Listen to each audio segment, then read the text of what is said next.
Olá pessoal, tudo bem? Espero que você tenha feito uma boa prova.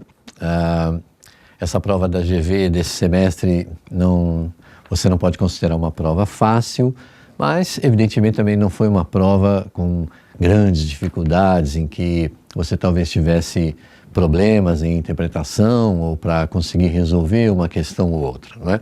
Uma prova com uma dificuldade média, quem sabe de média alta, mas tudo dentro de um programa que já é conhecido de vocês, um programa que foi plenamente examinado e visto e nós fizemos muitos exercícios a respeito dessas matérias todas, de forma que eu acho que você deve ter ido muito bem, não é? Eu vou fazer o comentário aqui da área de gramática e depois vocês têm a parte da literatura colocada pelo Verô. Se você prestou atenção na divisão dos temas, você vai perceber que houve uma questão a mais em literatura, que a gente poderia considerar literatura, embora mais ligada à questão da interpretação de texto em si, usando a área de estilística. Mas foi uma prova bastante equilibrada e uma prova bem feita, uma prova que, embora não tenha questões criativas, uma coisa assim inusitada, ela, no entanto, é uma prova que avalia muito bem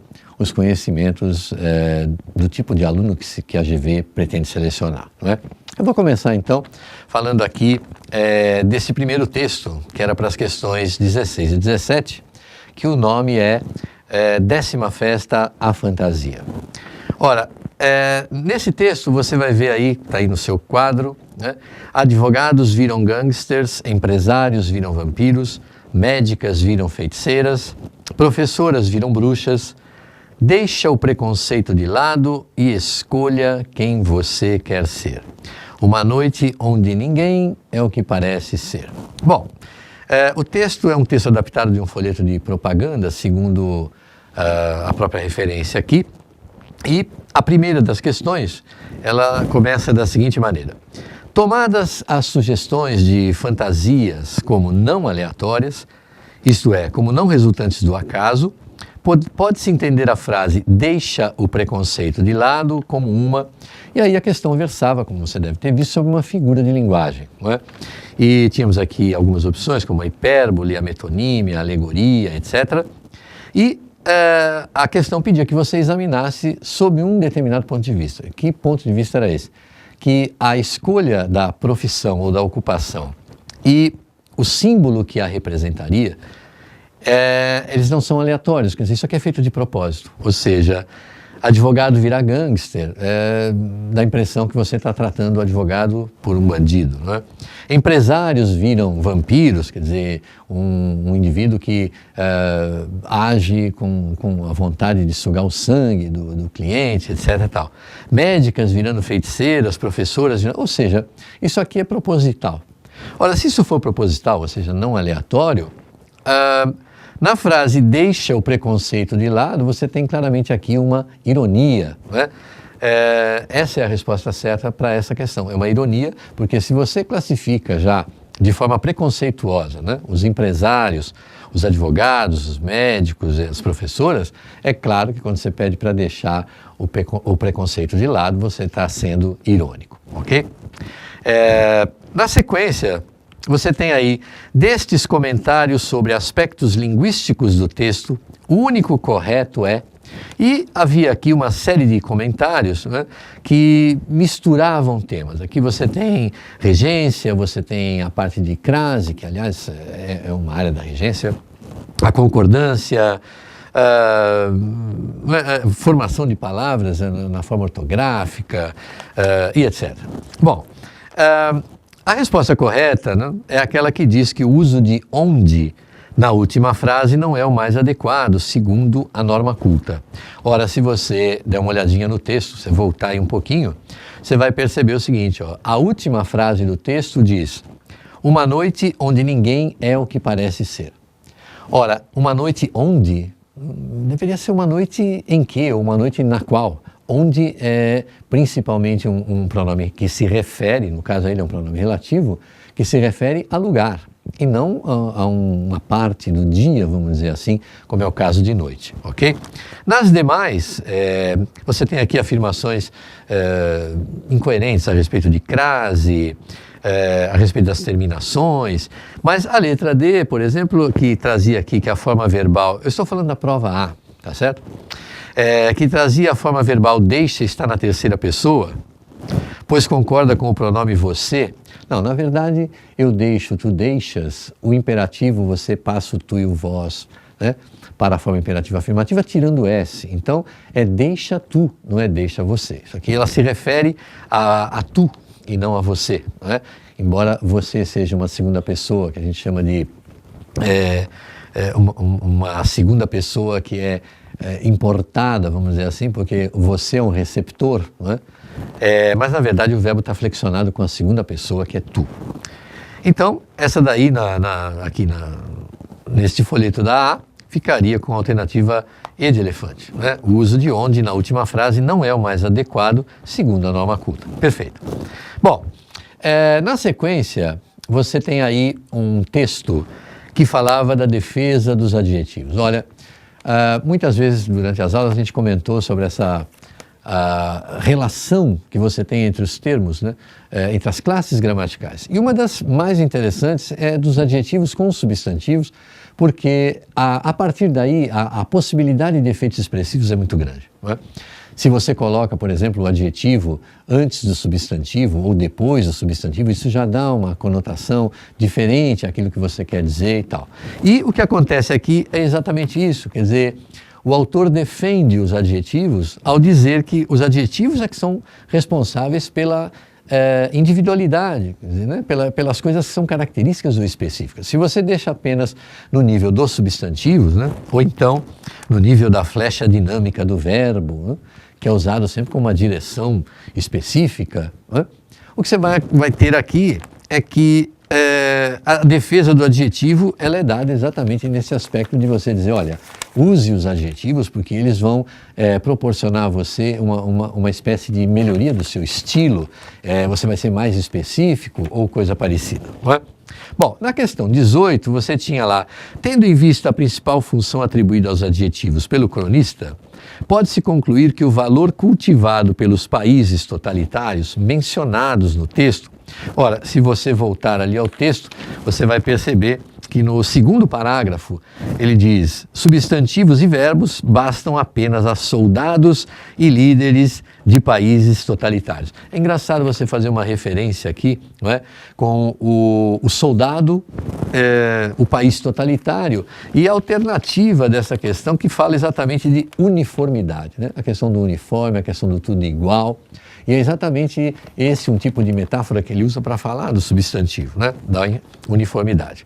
Então aqui você tem a uniformidade, letra C, portanto aí o adjetivo como diversificador, em contraste com o substantivo e o verbo que seriam uniformizantes, não é? Na questão de número 19, você tem aí algumas considerações relativas ao texto, não é? E o que nós temos aqui nessa questão 19 é aquele tipo de questão que eu costumo dizer que o aluno não gosta, né? Porque você tem 4 possibilidades, você tem que ir e voltar ao texto, você tem que interpretar e depois a resposta é feita em termos numéricos ou de classificação e não realmente em termos dos conteúdos que você viu. Mas, de qualquer forma, ele diz assim: com as expressões flecha dinâmica e voláteis adjetivos, referindo-se respectivamente a verbos e nuvens, não é? O autor obtém efeito expressivo com base na reiteração semântica. Sim, quando ele fala em verbo, o verbo seria uma flecha dinâmica, quer dizer, uma flecha que se movimenta, os verbos basicamente transmitem movimento, não é? E adjetivos voláteis como as nuvens, né? Havia até antigamente aí uma música que falava em nuvem passageira, uma bobagem, tal, mas é essa ideia de volatilidade que está aí. Então você realmente reitera o significado de volátil, de alguma coisa que se movimenta, não é? E a reiteração é feita exatamente aí. Na segunda, se diz a possibilidade do contraditório como parte da argumentação não foi considerada pelo autor. Ao contrário, quer dizer, quando ele fala que os adjetivos são individualizantes, individualizadores, né, ele faz exatamente uma defesa do contraditório. Segundo ele, o contraditório é que criaria a possibilidade estilística, né? Então essa está errada, número 2.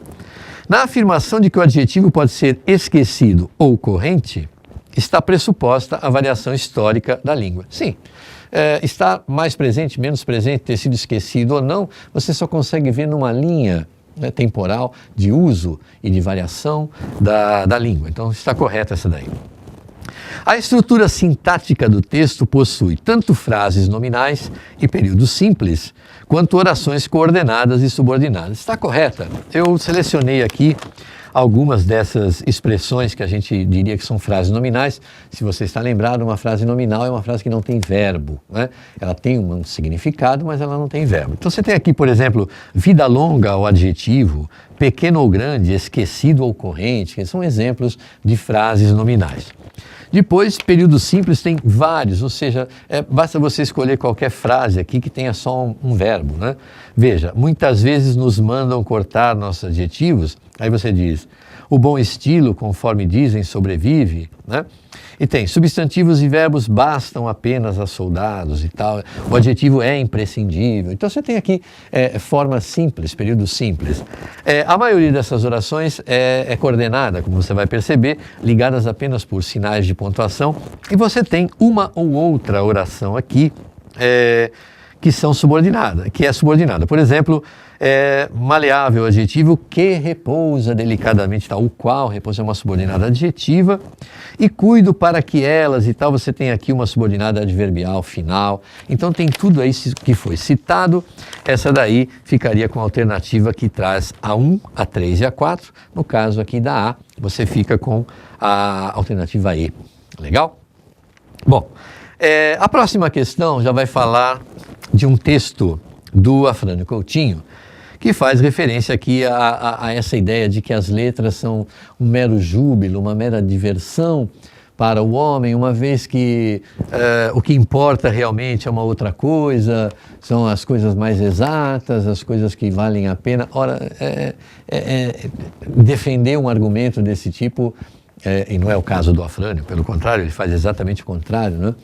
Ele mostra que a questão das letras, a questão da poesia, a questão humanística da coisa, ela é fundamental para qualquer carreira e para qualquer desenvolvimento. Quer dizer, não importa que você seja engenheiro, que você seja um físico, a parte humanística, a questão das letras, esse enriquecimento cultural é fundamental, não é?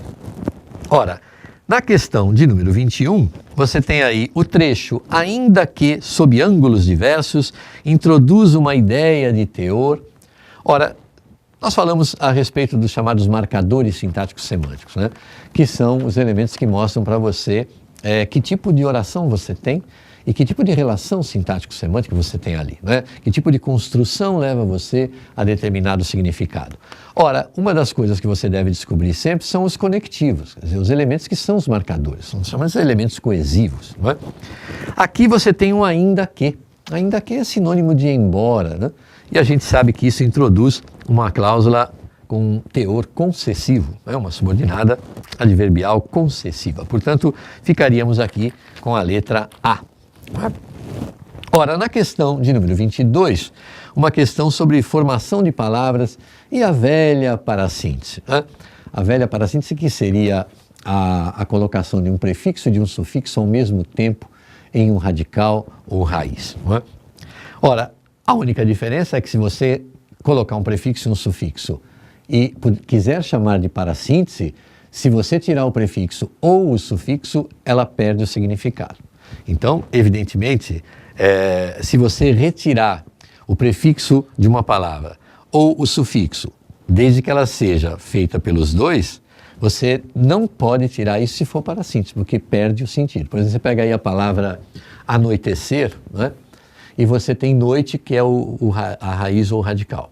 Se você tirar o A, não existe a forma anoitecer. Se você tirar o C, não existe a forma à noite, a não ser aquela que é separada, com crase e tal, né? Não precisa nem falar um negócio desse. Então aqui, a única que traz essa possibilidade é a letra beribola, que tem a forma enriquecem, né? Você tem o prefixo em, com a forma rico e o sem, que está lá como sufixo. Se você tirar o em, não existe enriquecem, e se você tiver o em, não sobra o Henrique, que você conhece, que é com H, não é? Essa é muito boa também. Então você vai perceber que a letra correta é a B, é a única que tem uma parassíntese, ok? Na questão de número 23, o projeto consciente e coletivamente assumido de se constituir uma literatura... Não, desculpe, errei, é a 23, cara, isso. Deve ser o novo formato aqui da... 23. Considerado o contexto, na oração com que se apresentam os recursos científicos e os aperfeiçoamentos tecnológicos, pode-se usar a preposição de em lugar de com, se o verbo for substituído por... Bom, aí você tem que prestar atenção em duas coisas. Primeiro, se pode mesmo substituir essa preposição, a preposição do com pelo de. Então você tem que voltar aqui à forma do texto, né? Que mostrava exatamente o seguinte, diz assim, as letras enriquecem o conhecimento com a mesma força, ainda que sob ângulos diversos, com que se apresentam os recursos científicos, ou seja, da maneira como eles são feitos. Então sim, você pode trocar a preposição com pelo de, se você mudar o verbo para se revestem, ou seja, pode-se usar a preposição de em lugar de com, se o verbo for substituído pela letra A, se revestem, né? De que se revestem os recursos científicos e os aperfeiçoamentos tecnológicos, ok?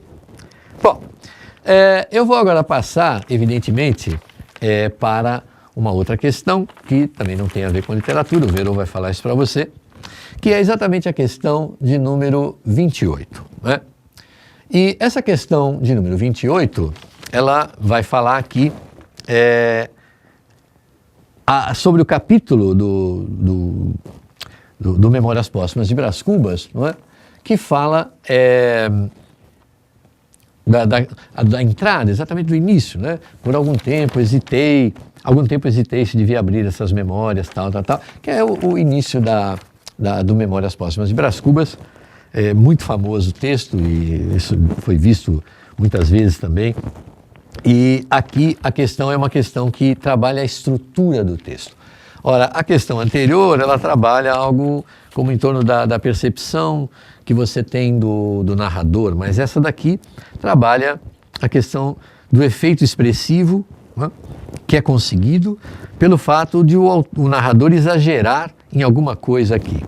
Ora, realmente, ele não exagera na construção verbal paratática. Esse termo é um tanto estranho para a maioria dos alunos, mas é que, como eu disse a vocês já, a coordenação ela é chamada de parataxe e a subordinação de hipotaxe, né?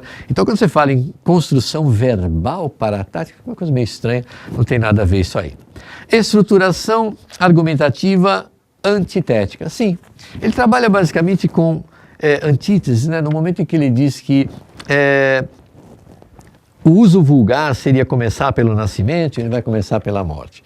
Aí ele trabalha examinando isso, falando de campa e berço. Quer dizer, você tem um monte de coisas aqui que são caracterizáveis como antítese. Então isso ficaria a letra B de bola, não é? Por último, eu vou falar aqui, né, meramente do que foi essa prova em termos gerais. Essa prova, como eu falei para vocês, não foi uma prova difícil, mas não pode ser considerada também uma prova elementar. Mas não traz aqui nenhum problema para quem teve uma preparação boa, uma preparação razoável, e eu espero que você tenha ido realmente muito bem, ok? Tchau, até!